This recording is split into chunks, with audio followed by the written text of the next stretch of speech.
Salut à tous, c'est Mato, j'espère que vous allez bien. Donc aujourd'hui on se trouve pour une nouvelle vidéo qui est pareil assez différente d'habitude, un peu plus que la dernière fois. Cette vidéo ne parlera toujours pas de Minecraft, mais aura pour objectif d'être un peu plus construite. Alors depuis peu de temps, depuis très précisément le 23 décembre, j'ai reçu un nouveau casque, donc voici une photo de mon setup avec ce casque. Sauf qu'il se pose un petit problème. Pour l'instant il est sur mon deuxième écran, que je ne peux donc pas allumer puisqu'il y a le casque dessus, et que je vois rien. Donc j'ai eu une idée, faire un petit support pour mon casque. Alors j'ai deux choix, en commander un sur Amazon, mais flemme d'attendre 3 jours le temps qu'il me le livre, ou en fabriquer un moi-même. Et je me suis dit que ça pourrait être quelque chose d'assez intéressant de le fabriquer. Mais des trucs comme ça j'ai déjà fabriqué pas mal, hein, ça c'est pas le problème. La seule chose qui va différencier de d'habitude, c'est que j'ai décidé de en faire une vidéo pour vous présenter comment j'ai fait. Donc voici pourquoi cette vidéo. Je vous avais fait mon désir de sortir de ma zone de confort lors de la dernière vidéo. Je suis absolument pas sûr que cette vidéo va plaire à tout le monde, mais bon tant pis, le temps que ça me plaît moi c'est le principal, tant pis pour les haters. Donc du coup c'est parti. Après j'ai fait une longue intro comparé à d'habitude, c'est abusé. Donc on va commencer par la base et les mesures. Alors donc voici l'endroit où j'aimerais mettre mon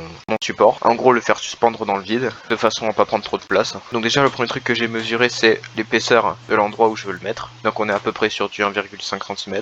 Ensuite mesurer à quel point on va le faire s'enfoncer. Donc là sur la vidéo vous pouvez voir que je mesure 2,5 cm environ, mais ça me semble quand même assez peu. Ensuite mesurer la largeur de mon casque, et on peut donc en déduire que mon casque fait environ 4,5 cm de large, et c'est globalement tout ce que j'aurais besoin pour faire mon support. Donc la modélisation 3D. Pour la modélisation j'ai choisi le logiciel SketchUp en ligne, qui est gratuit et facile à prendre en main. Il y en a d'autres comme Blender ou comme... bon je connais pas d'autres mais il y en a pas mal d'autres. Donc premièrement je vais faire la partie basse, la partie qui va aller en dessous de la table. Je dis table pour représenter l'endroit où je vais mettre mon support. Donc j'ai décidé de le faire de 4 cm pour être sûr que ça tienne bien. Puis ensuite le dupliquer pour en mettre un en haut, pour avoir quelque chose pour tenir en haut et en bas de la table.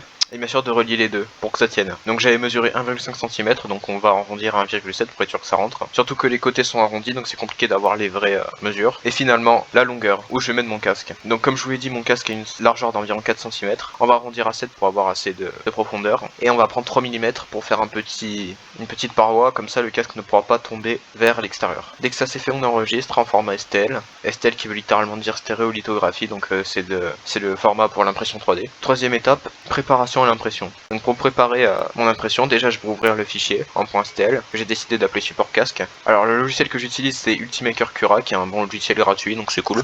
En fait je tiens à préciser, mais je ne suis absolument pas sponsorisé pour dire ce que je dis. Après s'ils veulent me sponsoriser, je suis pas contre, hein, mais voilà quoi. Ce que je vais avoir besoin ensuite de faire, c'est le tourner, de façon à avoir la surface contre la plaque d'impression de mon imprimante 3D. Dès qu'on a tourné notre modèle, on a juste à slice, en gros pour créer un fichier qui est un fichier en .gcode, qui va dire comment il va falloir imprimer. Et le slicing va aussi nous permettre d'avoir le temps d'impression, la masse de notre support, et finalement la taille de bobine de plastique qu'il faudra, parce qu'effectivement sur une imprimante 3D c'est des bobines de plastique, puis l'importer au format G-code. Alors dans la vidéo je l'importe pas au bon format parce que je me suis trompé, mais c'est au format G-code qu'il faut l'importer, donc en bas à droite Save to Removable, donc Save to Disk, pour qu'il soit emporté en G-code sur votre disque ou sur une clé USB spéciale. D'ailleurs en parlant de la clé USB, voici la clé USB en question, une clé USB spéciale puisqu'elle peut accueillir un port SIM, une carte SIM de 8 Go quand même, ce qui est pas mal. Donc du coup mon fichier G-code est dedans, et ensuite je dois l'amener sur mon imprimante 3D. Donc voici moi qui fais entrer la carte SIM dans mon imprimante 3D, voici d'ailleurs mon imprimante 3D,